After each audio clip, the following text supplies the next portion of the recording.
Hey guys, welcome to our channel. This is our 7th video on capital busting decision. In this lecture, we will learn about internal rate of return method. Now without wasting time, move toward our topic, that is internal rate of return method. Now internal rate of return method can be defined as the rate of discount at which the present value of cash inflow is equal to its present value of cash outflow, or we also say that the rate that's give a net present value of 0. Now this method is also known as time adjusted rate of return, discounted cash flow, discounted rate of return yield method, and trial and error yield method. Now understand this. Firstly, how to determine the internal rate of return. Here there are two cases. The first one is when the annual net cash flow are equal over the life of the asset, and the another is when the cash flows are unequal over the life of asset. Now firstly we will discuss first when cash flows are equal. Now first step at that point is to calculate present value factor. Our present value factor equals to initial investment made in a project upon annual cash inflow from that project. And second step is to find out internal rate of return by locating the present value factor in the present value annuity table. Now this is the present value annuity table. For rupee 1 is given.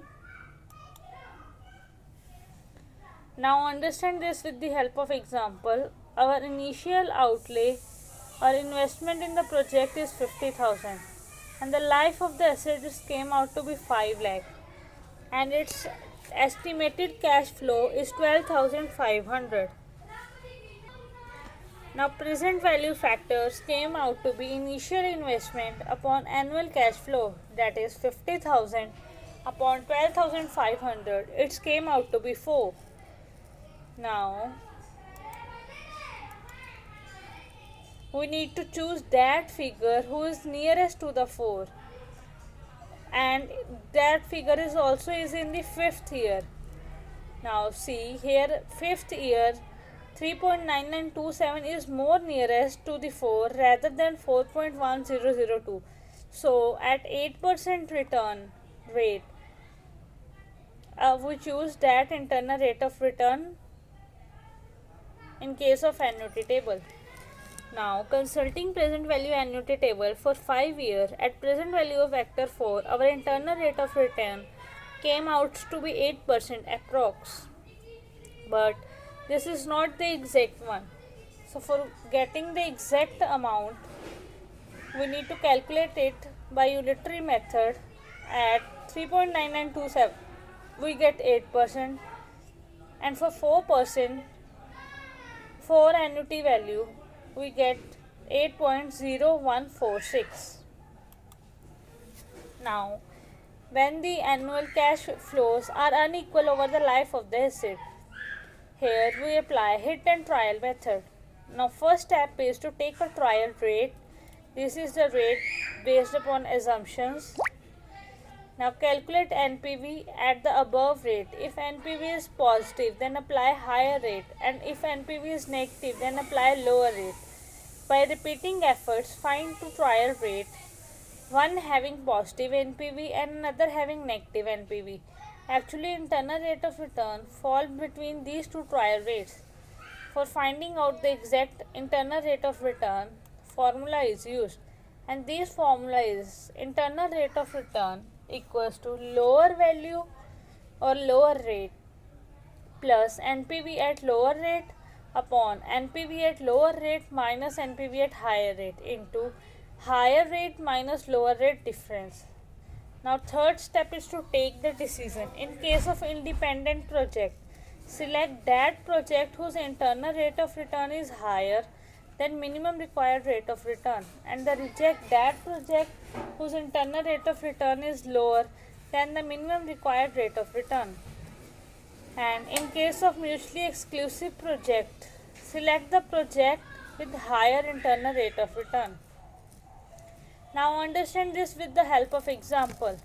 Suppose ABC Limited has currently Under examination, a project yield a return over the life of the project. At first year it's 80,000, at second year it's 80,000, at third year 90,000, fourth year 90,000, and at fifth year it's 83,000. And the cost of the machinery to be installed amounting to 2 lakh, and the machine is to be depreciated at 20% rate per annum on WTB basis, and the tax rate is 50%. And the salvage value of the machine is 0. And here one question is also asked: if the average cost of raising is 11%, would you recommend to set the project under internal rate of return or not? Now, so firstly here we need to calculate the depreciation, and this depreciation is calculated on WTB basis.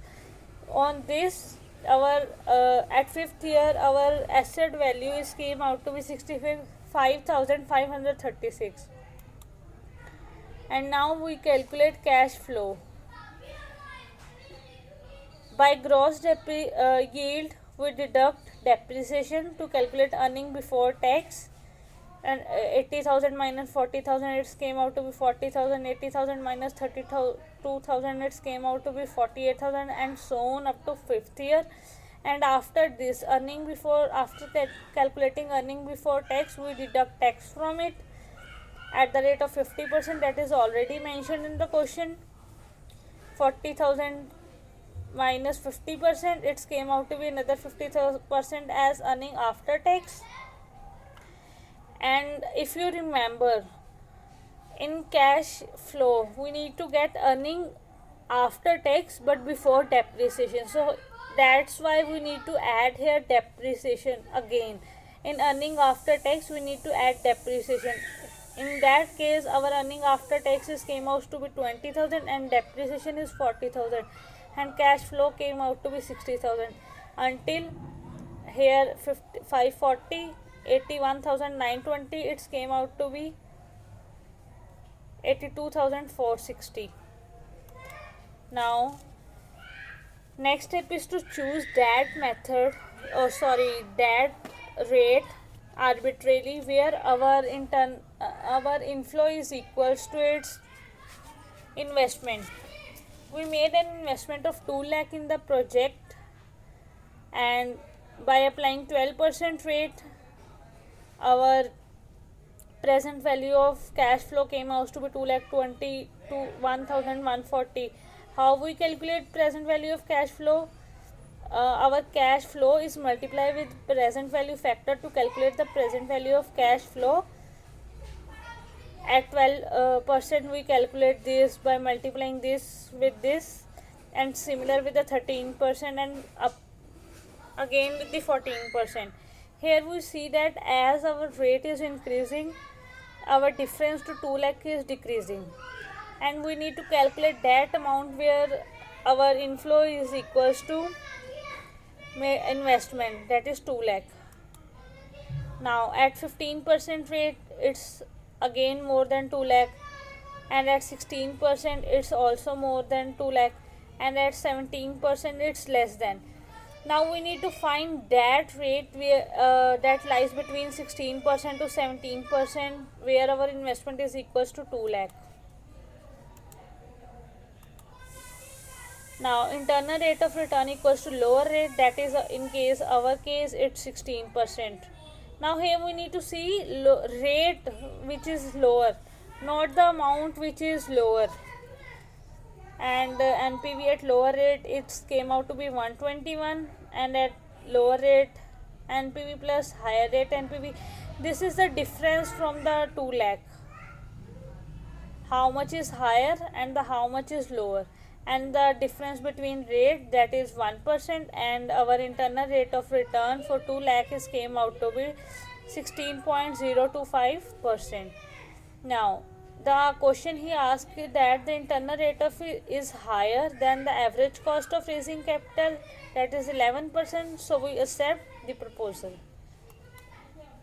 Now here are some advantages of internal rate of return method. These method also taken into account the time value of money.